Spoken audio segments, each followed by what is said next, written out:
Okay, during this video, I'm going to try to go through some of the negatives that you might run across while playing a Planescape campaign.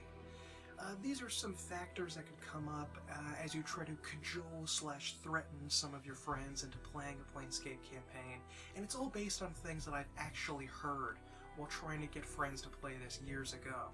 I think a lot of Planescape fans prefer to not think about these things and sort of contemptuously sweep them away without talking about them or acknowledging them. I'm not one of those. I realize they exist, and I use these problems to try to get people more interested in it, rather than just dismissing them out of hand as if they weren't real, because they are real, and they have to be brought up. One is the complexity. There's no getting around the fact that the Planescape universe, as you've probably already seen by my first couple of videos, is very complex. It can't be boiled down to evil, good, fight. And that's what a lot of RPGs are, you know? There's just the bad guys and the good guys. There's just Sauron and everybody else, and they're all fighting one another. Planescape doesn't have that. It deliberately tries to destroy that sense of there being any good guys, bad guys, good and evil, duking it out. Now, there is good and evil, but it's so much more in-depth than that. There's a lot of subtle differences that are very, very important in Planescape, and a lot of people don't like that complexity. They don't like adding that to their campaign. What you can do to that is to try to get them involved, try to get them interested. If they're intransigent and just will not move on that, there's not really a lot that you can do. They can work on the more material aspects of the campaign, as long as they're not bogging everyone down or dismissing everyone's philosophical place in the world and our interaction with it as stupid and ridiculous, and some factions do that admittedly. As long as they're not doing that, just let them be. As long as they're enjoying themselves, try to find a place for them to enjoy themselves. And best of all, try to get them to become interested in it. You have to work on them. It's unusual to have an RPG like this. You know, if you have like a Skyrim guy who's only used to playing video games and you want to get him to play a Planescape game, it's going to be kind of hard because he's not going to be running around as some superhero fighting monsters and dragons all the time. It's going to be a lot more contemplative and metaphysical than that. Another problem you may run into in a Planescape campaign is what you say is maybe a lack of magnificence, in a way. When you go down into the Planescape universe, it's very clearly a rough world. If you're dropped down into the city of Sigil, you'll notice if you play Planescape Torment that it's a rough universe. People refer to you as Burks, which is rhyming slang for cunt, or Cutter, or Blood, or some other name like that. They don't really take you seriously. Sigillians in particular are completely contemptuous of anybody they see that is an idiot. They are rather cruel to people all the time.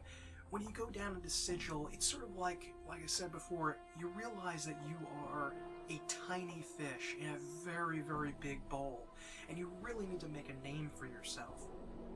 You are not going to be the grand, glorious hero that you were back home on Earth, or wherever the hell you came from. There's a lot less of an emphasis in Planescape on being the noble chevalier who's fighting against evil all around them, the great paladin who's a great do-gooder destroying Sauron or something like that.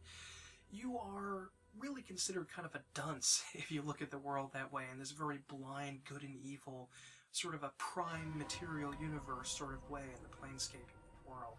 The complexity of the universe has a way of pulling down all of the traditional fantasy traits. You know, people, and you have to admit this, people play fantasy RPGs to be a hero. They want to be, you know, they're a regular guy in the real world, and they want to be a heroic individual in the RPG that they're playing. They want to pretend to be someone great. And Sigil, particularly, has a way of tearing people down. In a way, they're so jaded and cynical and bored. They're a little like New Yorkers in a way. They really are not fazed by anything, and any adventures you may have had on the prime material plane are really, really thought of contemptuously by them. When your characters are literally interacting with gods or their avatars, it's hard to feel like an important guy, you know? Like, if you save this one kingdom in another D&D game, you feel really important. You're a hero. You're a great person. I mean, look at in the first Dragon Age game where you save Ferelden or that tiny little world. That seemed like a big deal when you were playing the game, but in Planescape, that's just one of hundreds or thousands of worlds on another plane of existence that these people feel superior to and may not give a damn about. Going up to this ultimate of macro levels has a way of diminishing what you do. It makes it seem smaller, and it makes it seem less important somehow. You know, you can never defeat evil in Planescape because that would be like defeating the concept of evil. You know, you're not just killing X bad guy with X sword. You have to fight the very idea of evil. You can't get rid of hell. You can't get rid of the devil. You can't win. It's not like in Diablo where you can literally kill El Diablo. It can't happen that way. You have to work on a more philosophical level. Roger, I know the moves I'm supposed to make. And I know the board. So? I've been doing a lot of thinking lately. And I've started to focus out beyond the edge of the board. At a bigger game. Another problem with Planescape is that there's a distinct lack of what we can call medievalism. Dungeons & Dragons, as it says on one of the book covers, is a gateway to infinite adventure or something like that, and more or less they're right. But Dungeons & Dragons, as infinite as it can be, really feels like it should take place in the Middle Ages, or maybe in the classical world, in the Iron Age, or something like that. And Planescape in general, and Sigil in particular, does not give off a very strong medievalist vibe. Sigil in particular feels very much like Victorian London. I mean, the earliest you could go back for a sense of what Sigil feels like is maybe Elizabethan England in the late early 1600s. That's sort of what it feels like. But it doesn't feel like you're in an era of knights and wearing plate armor and swords and axes and halberds. Just the way people talk has a thieves' cant kind of feel to it. It's called the cant and is sort of based on thieves' cant, a kind of slang used by London thieves and rogues in the late 18th and 19th centuries. It's it really doesn't feel like the Lord of the Rings, for instance, or Excalibur. The city of Sigil feels very complex. You know, all of Planescape is complex, but Sigil in particular feels like it belongs to another era. You know, it's not like an era of kings and queens and so forth. It's an era of town councils and taxes and councilmen and politics. You know, it feels like a more democratic era than an autocratic medieval system. It feels odd in a way that they're still using swords, axes, shields, and so forth. It feels like they would have advanced beyond that. Like they should be using guns or some kind of modern weaponry. It doesn't quite feel right. And all of the ambiance in Sigil in particular feels very much like, as I said, 1800s London.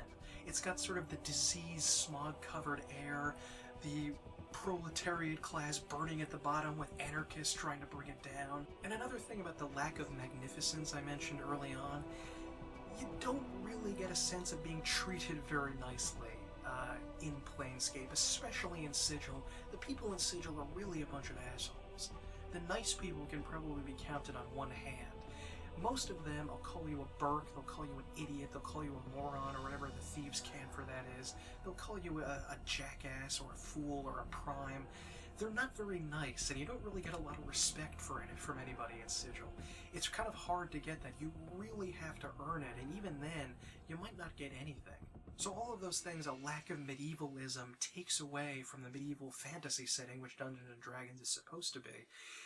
And it also reduces the amount of heroism that you really feel for yourself. Now, that doesn't mean you can't individually do magnificent things, but they feel less like they have a world-changing effect as they do in other more traditional Dungeons & Dragons games. You kind of don't feel like you can affect anything. You feel like you can't get anything done. Like, Planescape has a very important aspect to it of eternal recurrence. You know, that the universe is functioning in a certain way, and it always has to be in a certain balance. And if it's not in that balance, things are going to go very, very badly. So in a way, in Planescape, instead of trying to change things and heroically defeat an enemy forever, you're more trying to keep the status quo around so things don't turn to hell. Maybe sometimes literally turn to hell. So you're not going to get that triumphant moment where Sauron is struck down, because you can't defeat the ultimate evil in hell.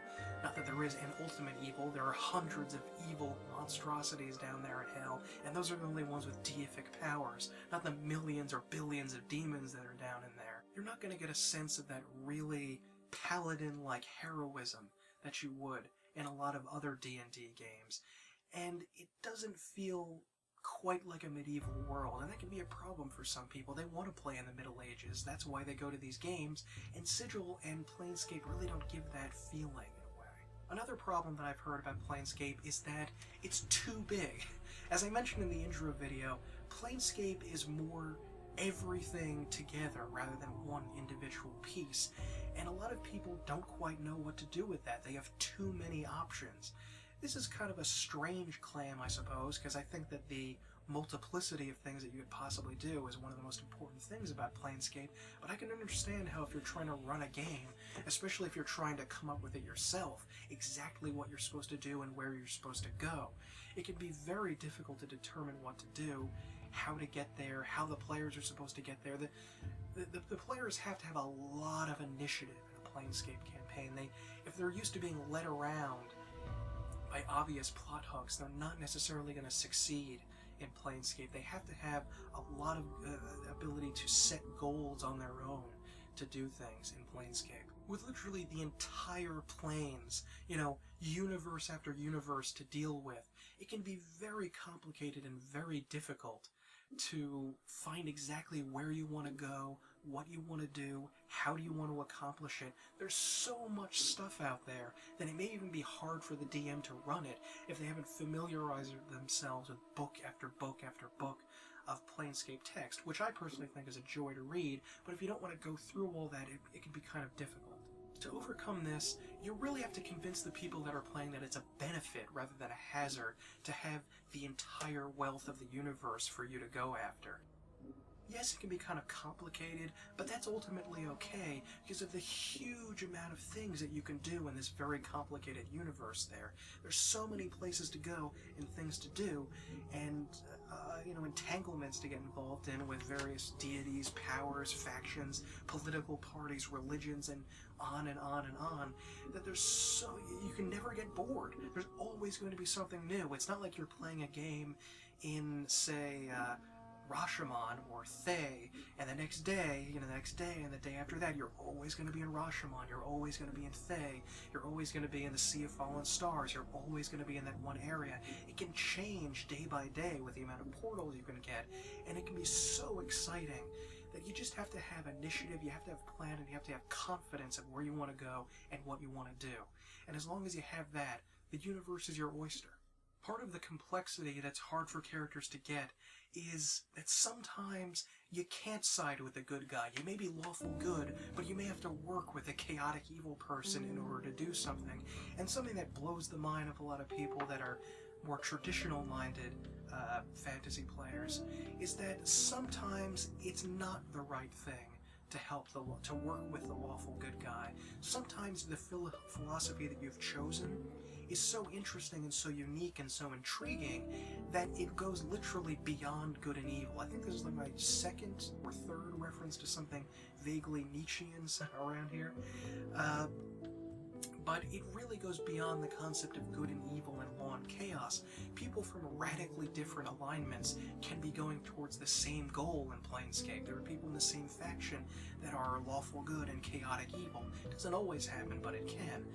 And going along with that is sometimes difficult for people to grasp. The philosophies are so complex that they go beyond the alignment system in many ways and work in a very different political, religious, philosophical way. One of the biggest factors of this complexity is going to be the subject of my next video, the factions. The factions are organizations which are sort of like philosophy and religion and politics and alignment, and all of these things come together to form a sort of Weltanschauung or worldview that you have as a character in the world, and I'm going to go over a lot of the factions and talk about what each one of them means.